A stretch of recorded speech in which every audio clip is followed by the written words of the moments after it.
Investidor em Foco de hoje vem com temporada de balanços, resultados de inflação no Brasil e em outros mercados afora, queda do desemprego nos Estados Unidos e taxa zero de corretagem aqui no Itaú.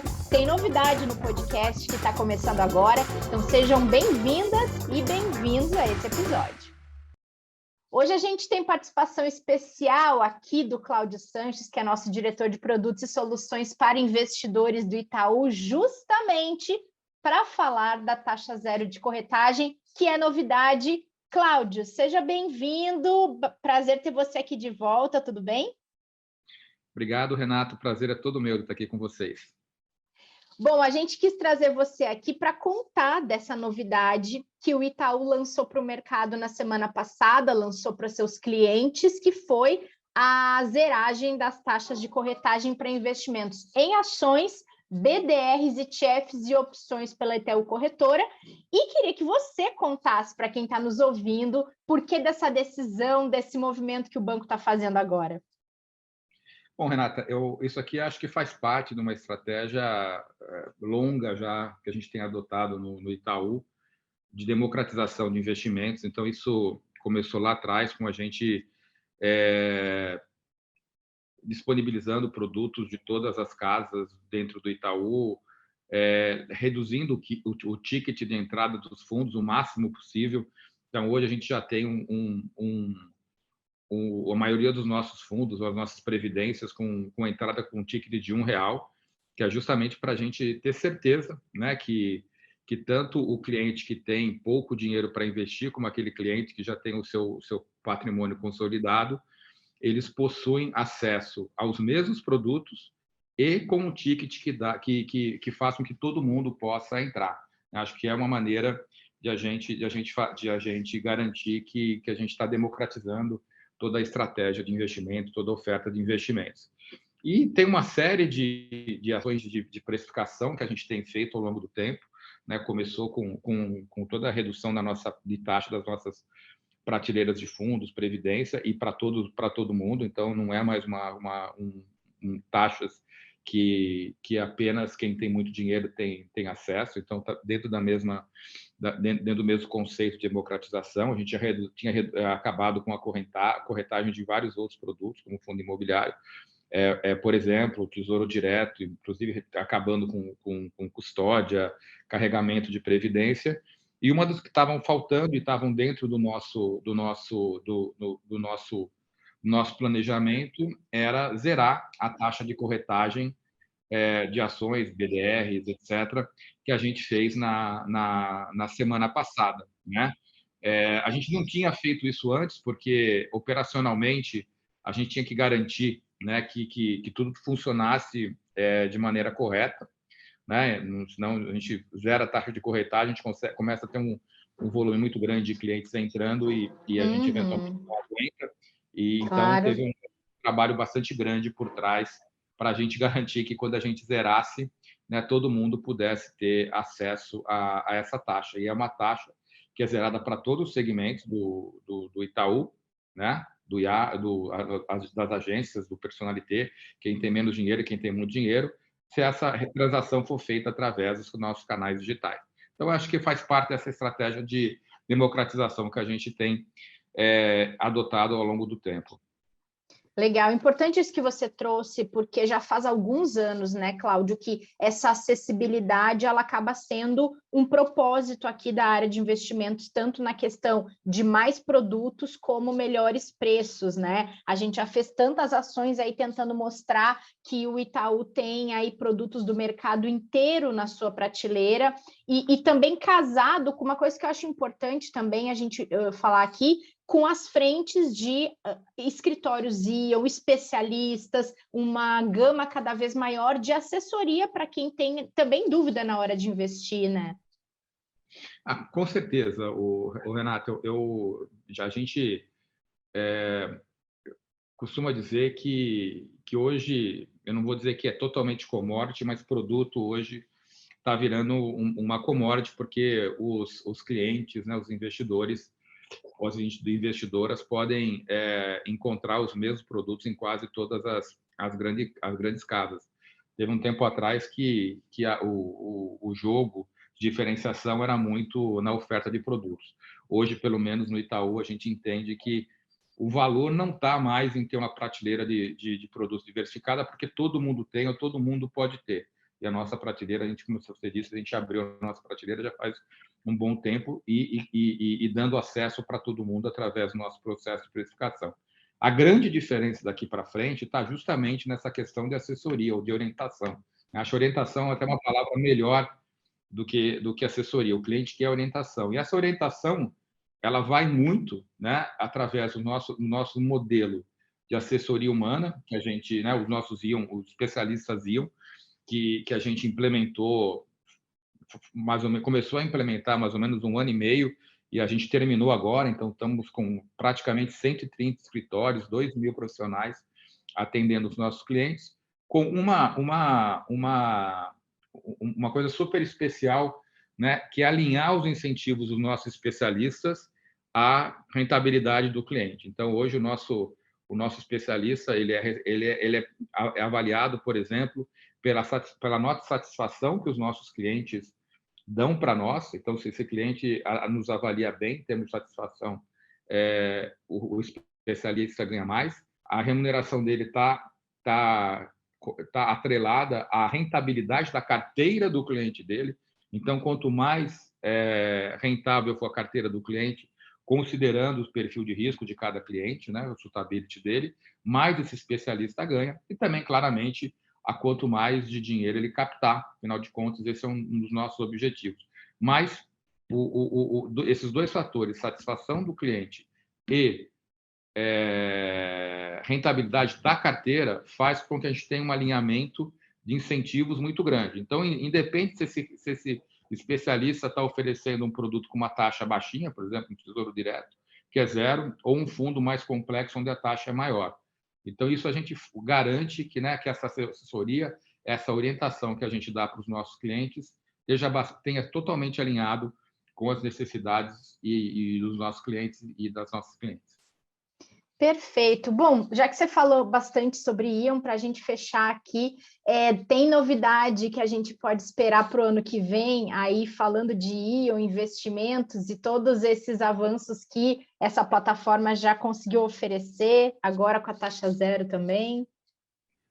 Olha, Renata, tem sim, né? Eu acho que a gente fez um trabalho de base muito grande no Ion até agora. Estou falando do Ion como plataforma digital, né? E a gente tem tanto o nosso Super App, que é o app normal do banco, como o Ion, né? Que é um aplicativo especialista para quem quer entrar mais em detalhe em investimentos. Então, o cliente ele consegue resolver quase todas as suas ou pelo menos todas as suas necessidades no Super App, mas quando ele quer uma assessoria, ele quer relatórios mais interessantes, isso vai para o Ion.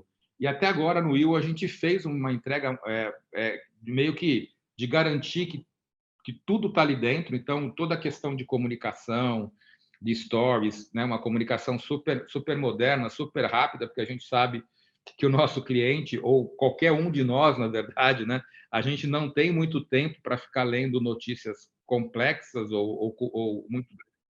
Então, a gente tem ali aquelas notícias curtinhas, né? E também, se o cliente quiser se aprofundar, também tem ali o cantinho ali onde ele pode se informar através de notícias. O que a gente está começando a desenvolver para entregar no final desse ano e em todo o ano de 2023? Acho que é a parte de assessoria ou de orientação. Então, os nossos clientes que utilizam hoje o Ion, eles vão ver daqui para frente, né, uma evolução muito grande na parte de orientação, na parte de assessoria digital. E isso totalmente integrado com os canais humanos, né, para o que ele fazer, o que ele receber no digital, o nosso especialista humano vai ter acesso e vice-versa. Então, aqui a gente acaba investindo muito no que eu falei para você, que eu acho que é o diferencial competitivo daqui para frente, que é a questão de orientação.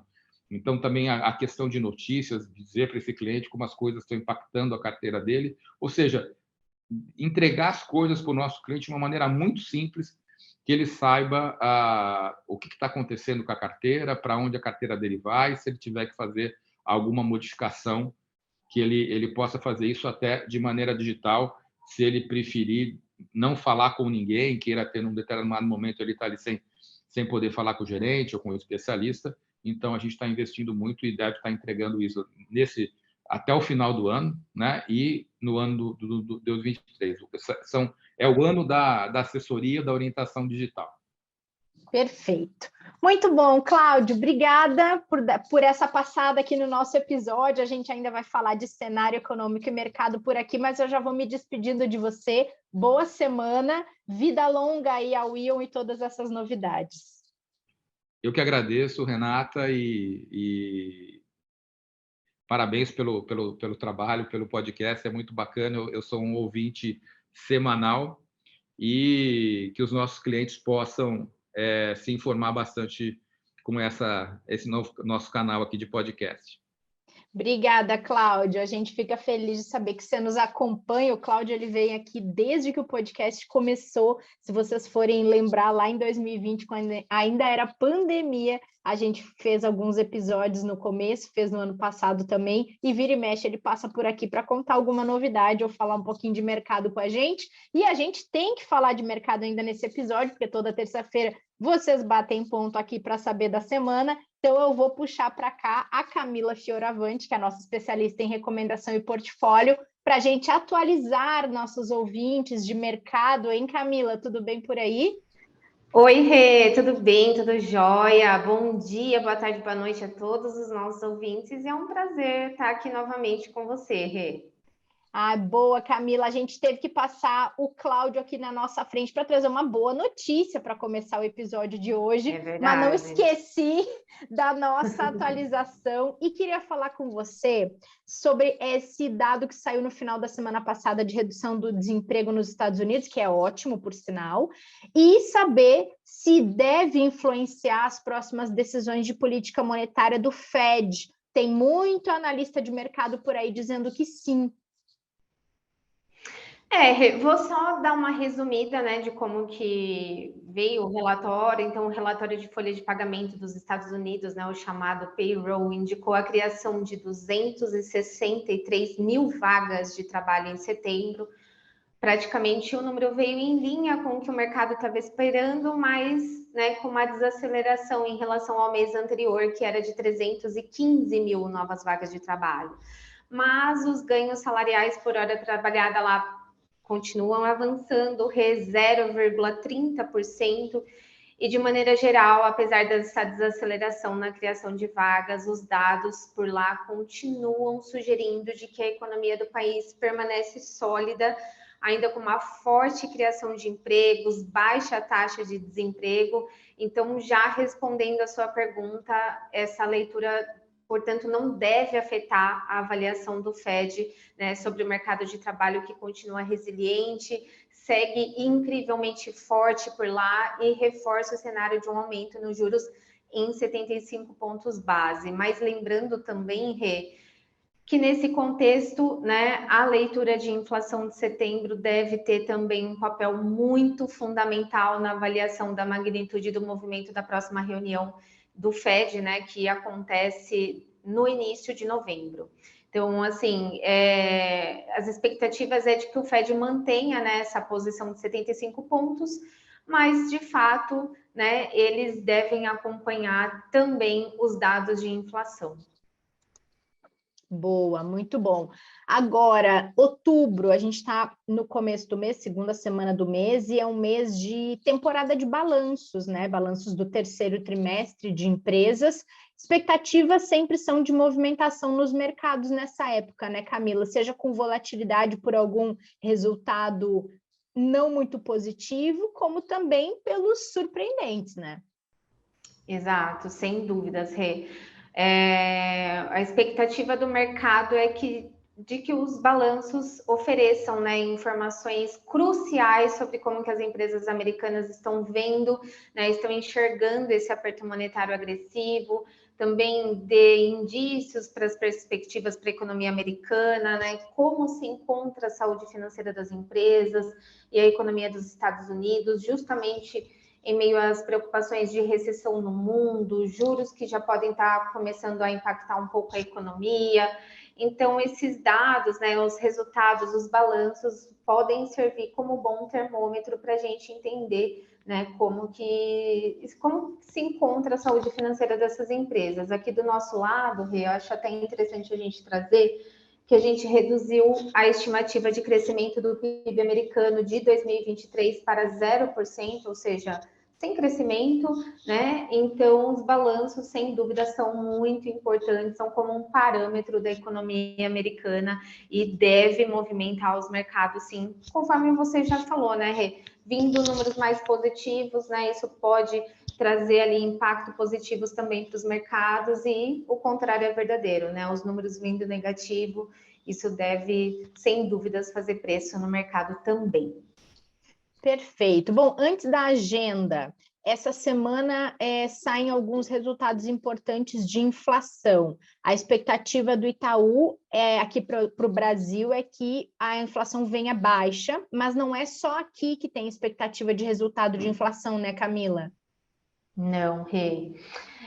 Vou começar aqui pelo Brasil, né? Só recordando que o último IPCA de agosto registrou uma deflação de 0,36%, vindo de uma outra retração de julho de 0,68%. Então, esses resultados, né, anteriores de 0,36 e 0,68, eles refletem justamente o impacto das medidas tributárias e dos cortes de preço de combustíveis na refinaria, né, conforme a gente já falou ali anteriormente em outros podcasts, e agora a gente aguarda novamente uma deflação, dessa vez em torno de 0,37%, mas vale a pena a gente destacar também aqui, Rê, que do nosso lado nós reduzimos a projeção para o IPCA no final de 2022, né? Ontem nós já tivemos também o Boletim Focus, toda segunda-feira é divulgado o Boletim Focus, e no Boletim Focus também houve redução de projeção de inflação para o final de 2022, então a nossa, né, a gente revisou de 6% para